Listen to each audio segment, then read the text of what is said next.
का।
पायल वर्मा जी आपका स्वागत है। धनंजय जी आपका भी स्वागत है।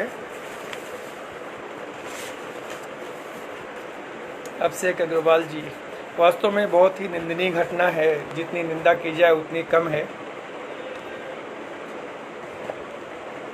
धनंजय सिंह जी हेलो।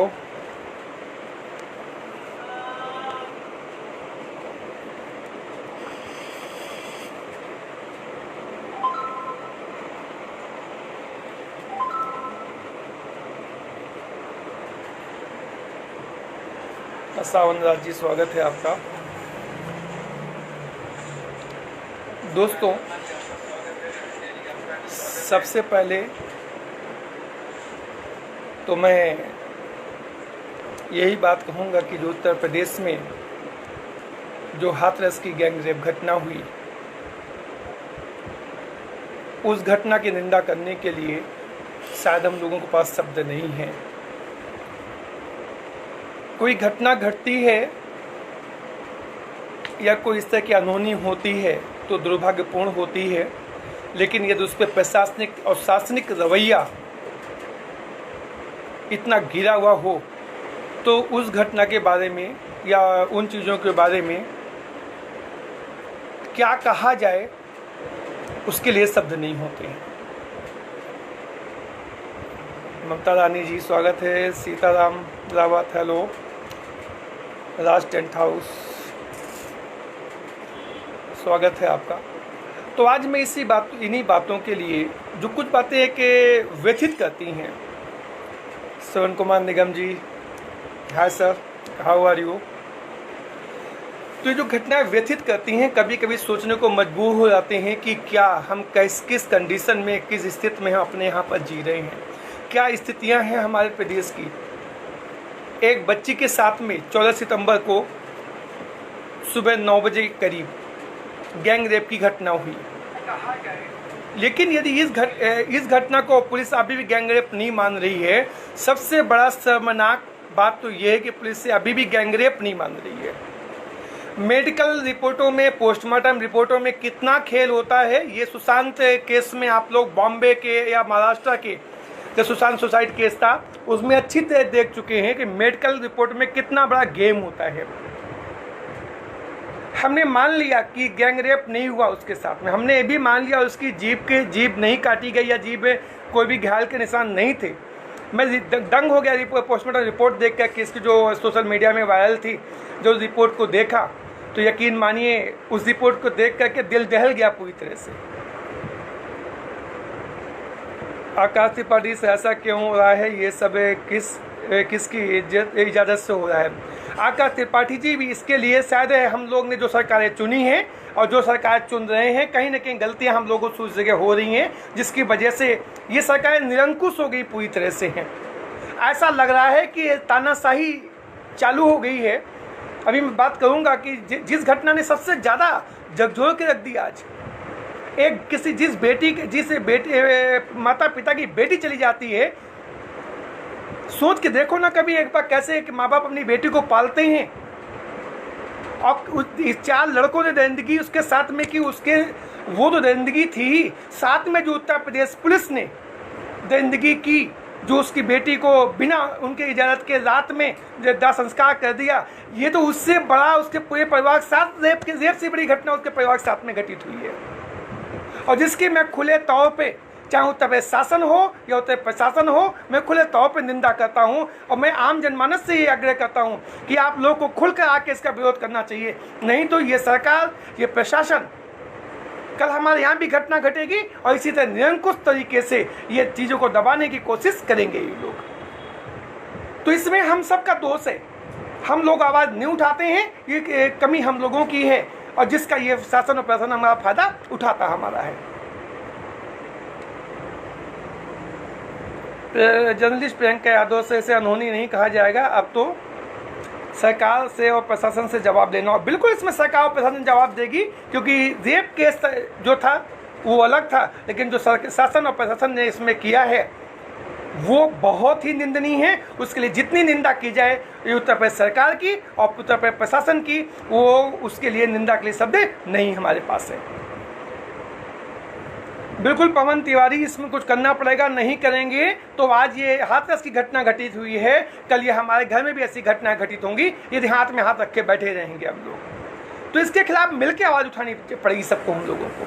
जैसा कि जब आप लोग अच्छी तरह जानते हैं कि 14 सितंबर को ये सुबह 9 बजे घटना हुई, उसके बाद बच्चे को एडमिट किया गया। एडमिट करने के बाद उसका दिल्ली के सफदरगंज में उसका इलाज हुआ, जहाँ उसकी एक असमय मौत होगी। बिटिया की मौत होने के बाद जो पुलिस का रवैया था वो इतना निंदनीय रवैया था, इतना निंदनीय रवैया था कि क्या बताया जाए। कैसे पुलिस रात में लेके दो सवा 2 बजे कई वे डेड बॉडी लेके आती है। डेड बॉडी लेके आने के बाद घर वालों, रात में दाह संस्कार कहीं नहीं होता, वो किसी भी धर्म में हो, हमने नहीं देखा। अगर रात में, खासकर हिंदू धर्म, तो रात में कभी भी दाह संस्कार नहीं होता। फिर कैसे पुलिस ने रात में दाह संस्कार कर दिया? क्या इतनी पुलिस निरंकुश हो गई है? क्या बिल्कुल तानाशाही चालू हो गई उत्तर प्रदेश में कि जो पुलिस चाहे वो काम करे? चाहे वो विकास दुबे का मामला हो, कोई भी मामले हो, चलिए वो एक बड़ा अपराधी था, एक गलत व्यक्ति का जो अंत गलत तरीके से किया गया, तब भी जो सही था वो चीज़ें, लेकिन जिस तरह इस घटना को अंजाम दिया गया ये कतई कहीं से भी सही नहीं था। और इसमें पूरा उत्तर प्रदेश सरकार जो है वो कटघरे में खड़ी होती है। कोई भी पुलिस के अधिकारी, चाहे वो एसपी हो, सीओ हो, एसओ हो, एसएसपी हो, किसी की हिम्मत नहीं है कि जब तक सरकार की मंशा ना हो उस काम करने की, तब तक इतनी भी घटना को अंजाम दे पाए, नहीं है। और यदि ये प्रशासन ऐसा काम कर रहा है, यदि मान लेते हैं एक बार शासन इसमें इन्वॉल्व नहीं था, उत्तर प्रदेश सरकार इसमें इन्वॉल्व नहीं थी, शासन ने ऐसी घटना को अंजाम दिया, तो क्या उत्तर प्रदेश प्रशासन इतना निरंकुश हो गया है? क्या सरकार का अंकुश उस पर नहीं रह गया है? और ये सरकार का अंकुश अपने प्रशासन पर नहीं है तो सरकार को सत्ता में रहने का भी कोई अधिकार नहीं है। यदि वो आम जनजीवन की रक्षा नहीं कर सकती जिसके लिए जनता ने चुना उनको है, यदि वो उनकी रक्षा नहीं कर सकती है, तो उनको गद्दी पे बैठ करके इस तरह की तानाशाही करने का भी अधिकार कतई नहीं है। तो दोनों कट गए। मैंने बोला यदि प्रशासन ने गलती की है तब भी सरकार पूरी तरह से जिम्मेदार है कि कैसे किसी सरकार के अंडर में प्रशासन नहीं काम कर पा रहा है, कैसे सरकार का उस पर अंकुश नहीं है, और यह शासन ने मिलीभगत से किया गया है, तो इससे बड़ी निंदा की बात कोई हो ही नहीं सकती इसमें है। अब यदि हम बात करें कि अभी मैंने आज सुबह न्यूज़ में देखा कि एक एसआईटी गठित कर दी गई है और एसआईटी जांच करेगी कि रात में दाह संस्कार क्यों किया गया और गलती पाई जाने पर क्या कार्रवाई होगी। आप सब लोग जानते हैं अच्छी तरह से ना कि संबंधित अधिकारी जो हैं वो सस्पेंड कर दिए जाएंगे 2-3 महीने, 1-2-3 महीने के लिए, बाद में फिर बहाल हो जाएंगे। ये कौन सी सजा दे दी आपने उनको? और क्या ऐसा करने से उस लड़की के माँ बाप को जो है कि अंतिम दर्शन अपनी बच्ची करना चाहते थे, अंतिम जो इच्छा थी बच्ची की वो पूरा करना चाहते थे, तो क्या वो उसकी इच्छा पूरी कर लेंगे? अब आप सोच के देखिए कि हमारे यहाँ पर जो है जो एक जिसको हमारी कोर्ट फांसी की सजा देती है उसकी अंतिम इच्छा भी पूरी की जाती है, लेकिन हमारी उत्तर प्रदेश शासन और प्रशासन इतना ज़्यादा हिटलर हमारे यहाँ का है कि वो जो है उत्तर प्रदेश सरकार में जो लड़की की थी या लड़की के माँ बाप की अंतिम इच्छा भी पूरी नहीं होने दी गई।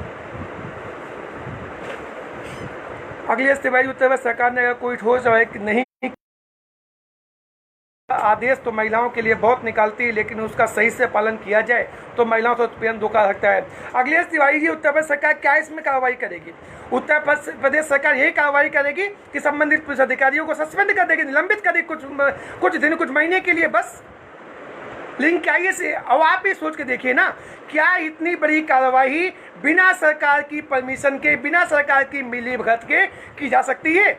हमें नहीं लगता इतनी बड़ा हिम्मत का उत्तर प्रदेश पुलिस कर लेगी। और यदि उत्तर प्रदेश पुलिस इतनी बड़ी हिम्मत कर रही है तब भी सरकार कड़गे में खड़ी होती है, इसका मतलब सरकार का जो है अपने प्रशासन पर अंकुश है ही नहीं कतई।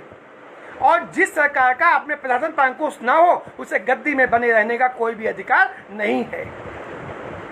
इस बात को भी ध्यान रखना चाहिए। आज जनता ने आपको 5 साल के लिए चुना है, 50 साल के नहीं चुना आपको जनता ने। यदि आप निरंकुश होकर के शासन करेंगे तो ये बहुत ही आपको बहुत बड़ा धक्का देगी। कोई भी जनता से सर्वोपरि नहीं है, जनता के लिए आप नियुक्त हुए हैं, चाहे वो जनप्रतिनिधि हो, चाहे वो कोई भी अधिकारी हो। उधर अधिकारी जनता का नौकर होता है, गवर्नमेंट सर्वेंट होता है, और जनप्रतिनिधि भी जनता के लिए चुना गया है। ये बात ना भूलनी चाहिए, न प्रशासन को भूलनी चाहिए और न ही शासन को भूलनी चाहिए ऐसी बातों। मैं सुबह देख रहा था, उत्तर प्रदेश सरकार की तरफ से एक मंत्री महोदय का बयान आया था कि उत्तर प्रदेश सरकार में जो है वो निरंतर सुधार हो रहा है क्राइम में। मैं आपके सामने आज क्राइम का एक रेशियो में रखना चाहता हूं, जिसमें देख करके आपको भी महसूस होगा कि उत्तर प्रदेश सरकार कितना क्राइम कंट्रोल कर रही है, जिससे मालूम चलेगा आपको कि कितना क्राइम रेशियो हमारे उत्तर प्रदेश में शिफ्ट है। कितने, यदि हम बात करें यूपी में 2019 की मैं बात कर रहा हूँ, ये जो सभी डेटा हैं ये ऑथेंटिक डेटा हैं आपके, और ये national crime records bureau NCRB के डेटा मैं आपके सामने रखना चाहता हूं मैं इसके लिए। और आप देखिए जाए एक बार उत्तर प्रदेश सरकार का रेशियो क्या है हमारे क्राइम में। यदि मैं बात करूं यूपी में 2019 की बात करूं तो 7,444 मामले सिर्फ हमारे यहाँ गर्ल चाइल्ड के क्राइम के मामले आए हुए हैं। और सरकार कहती है कि हम बहुत क्राइम कंट्रोल कर रहे हैं। क्या क्राइम कंट्रोल कर रहे हैं? 7,444 मामले उत्तर प्रदेश में 2019 में बच्चियों के साथ हुए हैं।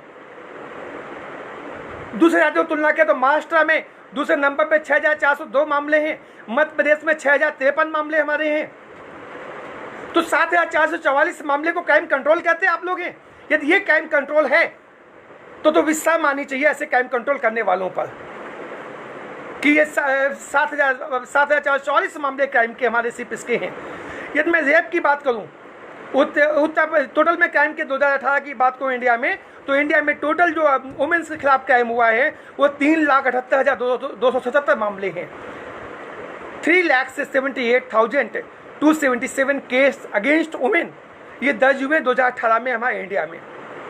इसमें अब इंडिया में आइए आप, सबसे ज़्यादा रेशियो जो हमारा है वो 59,445 हाईएस्ट केस हैं जो 2018 में उत्तर प्रदेश में दर्ज हुए हैं। अब हम बार बार दावा करते हैं हम क्राइम कंट्रोल कर रहे हैं, खाक काम कंट्रोल कर रहे हैं आप लोग हैं। नंबर 1 पे क्राइम उत्तर प्रदेश में है और बार बार दावे हैं हम क्राइम कंट्रोल कर रहे हैं। 59,445 मामले उत्तर प्रदेश में दर्ज हुए थे।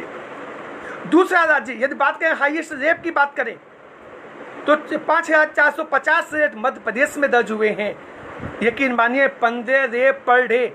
समझ नहीं आता ये सरकारें क्या कर रही हैं। आज मैं इसमें हाथरस मामलों को लेकर से उत्तर प्रदेश की बात नहीं करूंगा, मैं आपसे मैं आज ऑल इंडिया की बात कहूंगा कि समझ नहीं आता कि सरकारें कैसे क्राइम कंट्रोल कर रही हैं।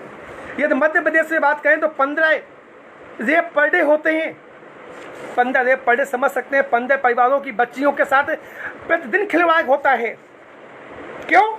एक ठोस कानून, अब तो कानून ठोस बन भी गया है, लेकिन उस कानून का क्रियान्वयन न होने की वजह से ऐसे केस सामने आते हैं। आज मैंने अभी बताया आपको, ये 2018 का डेटा देखे हम लोग तो मध्य प्रदेश में 5,433 केस, राजस्थान में 4,335 केस, यूपी में 3,946 केस, महाराष्ट्र में 2,142 केस, छत्तीसगढ़ में 2,091 केस, केरला में 1945, आसाम में 1648, हरियाणा में 1296, दिल्ली में 1215, झारखंड में 1090, वेस्ट बंगाल में 1061, आंध्र प्रदेश में 971, उड़ीसा में 918 केस हमारे यहाँ दर्ज हुए हैं। शर्म की बात हमारे लिए है। इतने मामले होने के बाद भी हमारी सरकारें हाथ में हाथ रखे बैठी हुई हैं। उनको कोई मतलब नहीं है कि देश में परिवारों के साथ क्या घटना घट रही है। अभी आज किसी मंत्री, किसी विधायक की एक भैंस चोरी हो जाती तो पूरा पुलिस प्रशासन उस भैंस को खोजने में लग जाता है। लेकिन आज जब किसी एक गरीब परिवार की लड़की के साथ में रेप होता है तो पूरा प्रशासन उस केस को दबाने में लग जाता है।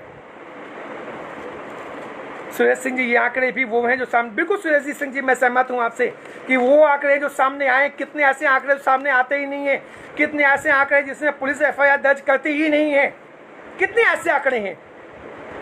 ये वो आंकड़े जिन पे हम लोग केस दर्ज हुआ है जो सामने हमारे आए हुए आंकड़े हैं।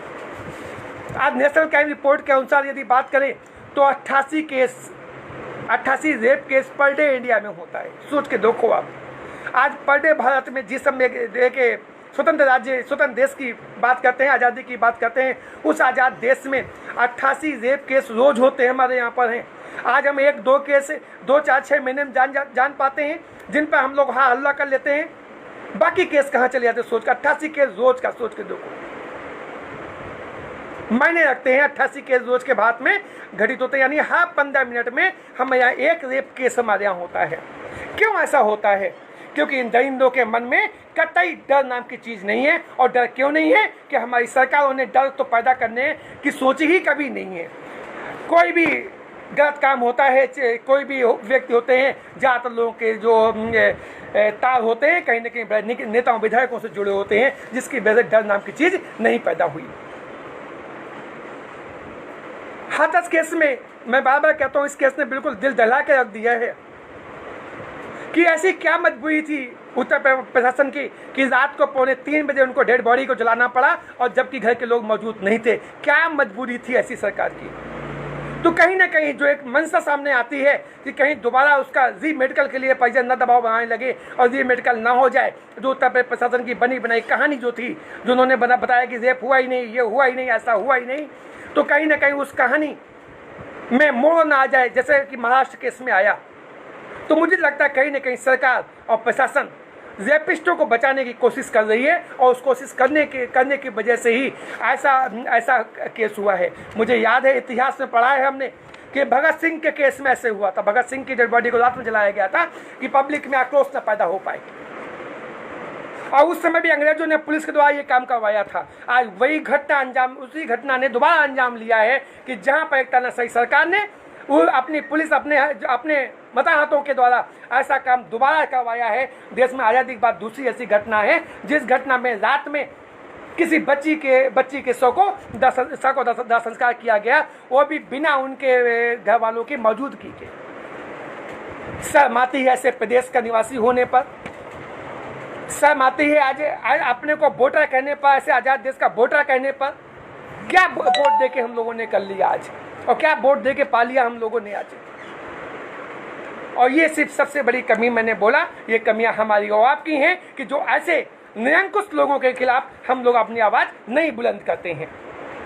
जनता से सरकारें हैं, सरकार से जनता नहीं है, इस बात को हम लोगों को भी ध्यान रखना चाहिए। और ध्यान रखते हुए हम लोगों को खुल के विरोध करना चाहिए। क्या उस दिन का इंतजार कर रहे हो कि जब हमारे घर की बहन बेटी के साथ ऐसी घटना घटेगी और उसमें भी पुलिस ला के रातों रात दाह संस्कार कर देगी, तब हाथ में हाथ मलते रह जाओगी? यदि आज आवाज़ नहीं उठाओगे तो भी तुम्हारे लिए भी कोई आवाज़ उठाने के लिए नहीं खड़ा होगा। कब तक बुज़दिल बन के जियोगी? क्या ये सरकार करेगी? ज़्यादा इनकाउंटर करवाएगी, आपको भी क्रिमिनल घोषित कर देगी। इसका सरकार क्या कर सकती है इससे ज़्यादा? ये सरकार से। लेकिन कब तक बुज़दिलों की तरह इन सरकारी नौकरों की, इन जनप्रतिनिधियों की, जिनको वेतन भत्ते हमारे पैसे से मिलते हैं, हम लोगों के पैसे से मिलते हैं, और ये निरंकुश होकर हम पर शासन कर रहे हैं, हम लोग हैं। क्योंकि आज हम लोग जो है दो पक्ष में डिवाइड हो गए हैं। हम पूरे देश में देखें तो हम सत्ता पक्ष के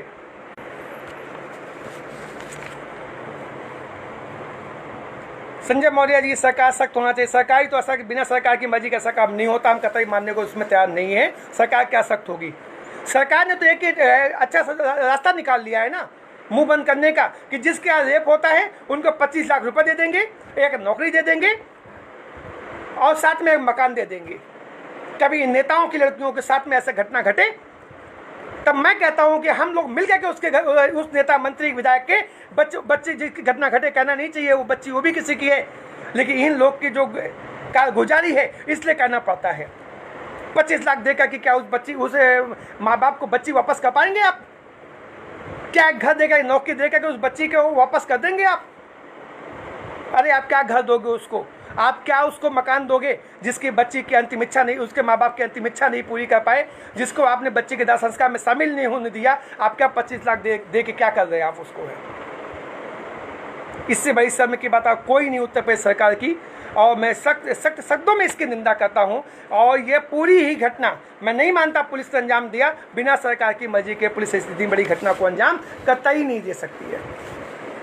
आप सबसे आशुतोष अग्रवाल जी से कोई भी आरोप हो, उसका मेडिकल और लाइव डिटेक्टर मशीन से गुजरने के बाद यह सही पाया जाए तो तुरंत फांसी दे दीजिए। बिल्कुल, मैं आशुतोष जी मैं आपको बताऊं एक ताज़े आंकड़ों के अनुसार तो मैं बात करूं आपसे कि भारत में 2018 की रिपोर्ट देखिए, तो नेशनल क्राइम रिकॉर्ड ब्यूरो जो होता है हर 2 साल में रिपोर्ट देता अपनी है, तो उनकी रिपोर्ट देखें तो 93.7% जो रेप केस होते हैं हमारे यहाँ पर हैं, 93.7% जो केस रेप के होते हैं वो जानकार व्यक्तियों द्वारा किए जाते हैं। जानकार मतलब जिसके साथ रेप हो रहा है तो उन्हीं के दोस्त है, या वो जो जॉब कर रही है, या उनके पड़ोसी, या ऐसे व्यक्ति रिश्तेदार जिनको जानते हैं। तो 93.7 93.7% रेप केस भारत में जानकार व्यक्तियों द्वारा किए जाते हैं।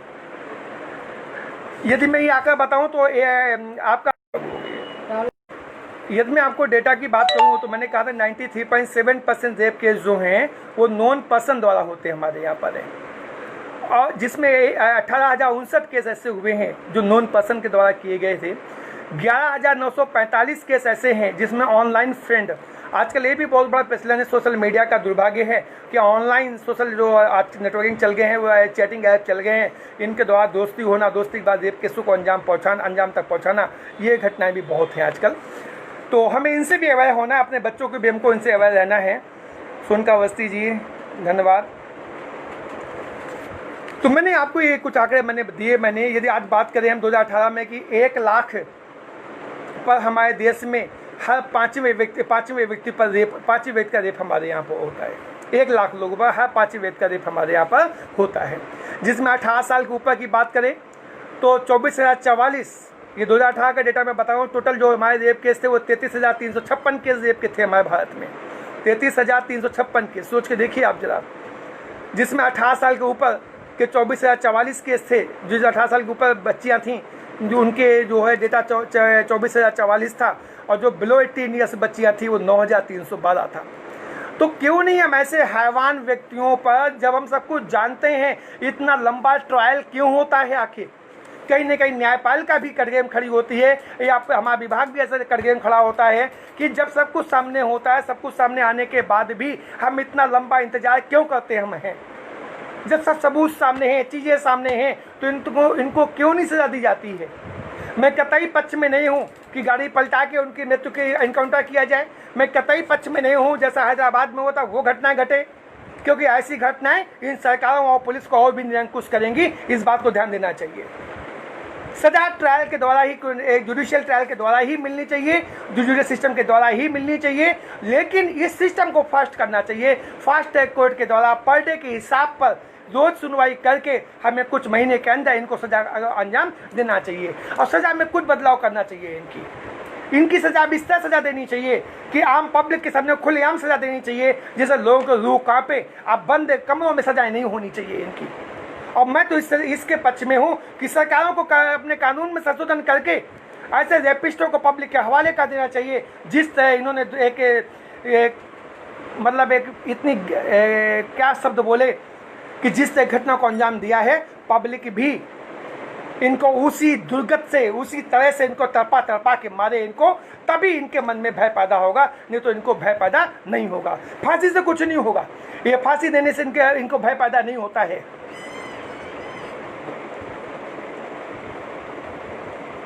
बिल्कुल चाचा जी, मैं सहमत हूँ कि रेपिस्ट को चौराहे पर ही अंग भंग करके गोली मार देनी चाहिए। बिल्कुल, इनके अंग भंग करके इनको पब्लिक के हवाले, गोली भी नहीं, गोली मारना बहुत आसान मौत दे देंगे इनको पब्लिक के हवाले कर देना चाहिए। और मैं पब्लिक से भी आग्रह करता हूँ कि सरकारें इस पर काम नहीं कर रही हैं तो हमें अपने बच्चे, अपनी बहनें, अपने परिवार को बचाना है। ये सरकार इस पर नहीं सक्षम है तो हम लोग को आगे आ करके ऐसे रेपिस्टों को सजा खुद देनी पड़ेगी, भले उसके बदले सजा क्यों न काटनी पड़े। जब सरकारें नहीं कुछ कर पाती, सरकार चूड़ियां पहन के बैठी हाथों में है, तो जनता को तो कहीं ना कहीं आगे आना ही पड़ेगा। और नहीं आओगे, बदलाव नहीं लाओगे, तो ऐसे ही कल आज हाथरस में घटना घटी है, कल आपके शहर में आपके घर में घटना घटेगी, तब आपको समझ में आएगा बदलाव क्यों जरूरी था। यहाँ पर सनातन धर्म जैसा नियम था, बिल्कुल आतोष अग्रवाल जी, अब क्या कहा जाए इनको, बिल्कुल अवस्थी भाई साहब 200 फांसी सजा से बड़ी सजा होनी चाहिए। हमने कहा पब्लिक के हवाले किए जाना चाहिए इनको, ये पब्लिक के हवाले होंगे तभी इनको समझ में आएगा। तो आज मैंने आपके सामने कुछ आंकड़े रखे। ये आंकड़े क्यों इतने बड़े आंकड़े हैं? क्योंकि सरकारें कहीं ना कहीं इन पर एक्शन लेने में नहीं कामयाब हो रही हैं। सरकारें ऐसा कानून तो बना रही हैं, लेकिन कानून का इम्प्लीमेंटेशन नहीं हो रहा हमारे यहाँ पर है। तो हम सबको मिल करके सरकारों पर दबाव बनाना चाहिए कि इन कानून का इम्प्लीमेंटेशन हो और ये घटनाएं डे बाय डे कम हो, ना कि ये घटनाएं डे बाय डे बढ़ें। और ये सरकारें भी जो कागजों में अपने आंकड़े दिखाती हैं, इनको भी बाज आना चाहिए इन आंकड़ों दिखाने से। पब्लिक की आंखों में मिर्च झोंकने से काम नहीं चलेगा आपका। 5 साल सत्ता दी गई आपको है, 5 साल के बाद सत्ता परिवर्तन अवश्य होगा यदि ये हालात आप लोग की रही तो। निरंकुश होकर शासन कर रहे हैं आप लोग, पूरी तरह से हैं।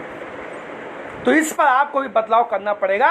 और सबसे बड़ी आग्रह मैं अपनी जनता से करता हूँ, अपने आम जनमानस से करता हूँ, अपने भाइयों से करता हूँ कि हम लोगों को खुलकर इसमें विरोध करना चाहिए, सरकार का खुल के विरोध करना चाहिए। हमें जातगत, धर्मगत, पार्टीगत से अब ऊपर उठना पड़ेगा। यदि नहीं ऊपर उठोगे तो बहुत समस्याओं में आ जाओगे। और आज भी वही मैं देख रहा हूँ आज कि आज भी 2 धड़े में पूरा देश बटा हुआ है, एक सत्ता पक्ष, एक विपक्ष। बस विपक्ष के लोग विरोध कर रहे हैं, सत्ता पक्ष के लोग कहीं ना कहीं इन घटनाओं को ढकने की कोशिश कर रहे हैं। कब तक यार 2 भागों में सत्ता पक्ष विपक्ष में बढ़ते रहोगे?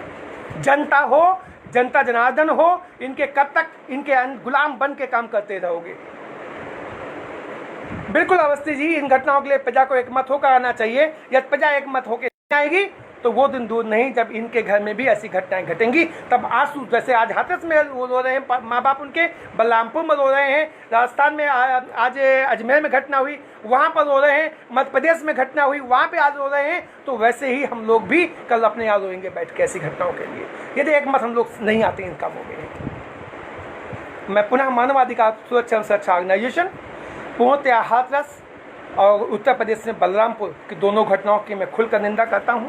साथ में आज जो कल घटना घटित हुई है राजस्थान के अजमेर डिस्ट्रिक्ट में और मध्य प्रदेश के भी एक डिस्ट्रिक्ट में घटना घटित हुई है, वो खैरातन क्या नाम उसका है डिस्ट्रिक्ट का, मुझे याद नहीं आ रहा, वहाँ भी घटना कल रात में घटित हुई है। तो मैं इन चारों डिस्ट्रिक्ट में घटना जो घटित हुई है, इन चारों डिस्ट्रिक्ट, चारों राज्यों, चारों जगह का जो हुआ है, मैं कड़े शब्द में निंदा करता हूँ। और मैं सरकारों की भी निंदा करता हूँ कि जिनके होते हुए इस तरह के क्राइम हमारे देश में हो रहे हैं, पूरी तरह से इसकी जिम्मेदारी सरकारों की है। और सरकार यदि इसको अंकुश लगाने में सक्षम नहीं है तो मैं बार बार आग्रह करता हूँ सरकारों से कि वो अपने पदों से इस्तीफा दे दें। ऐसे क्यों बैठने से क्या फ़ायदा उनको, जहाँ वो जनता की रक्षा नहीं कर पा रहे हैं बल्कि शोषण कर रहे हैं। और उन सरकारों की मैं कड़े शब्दों में निंदा करता हूँ जो सरकारें हिटलरशाही कर रही हैं, रात में 2:30 बजे 3 बजे डेड बॉडी जलवा रही हैं। ऐसी आपकी मानसिकता ख़त्म नहीं हुई तो आपको भी इसकी सज़ा बहुत बड़ी मिलेगी आने वाले समय में, जिसको आप भी ऐसे आंसू दोगे जो आज इनके माता पिता हाथरस केस में रो रहे हैं।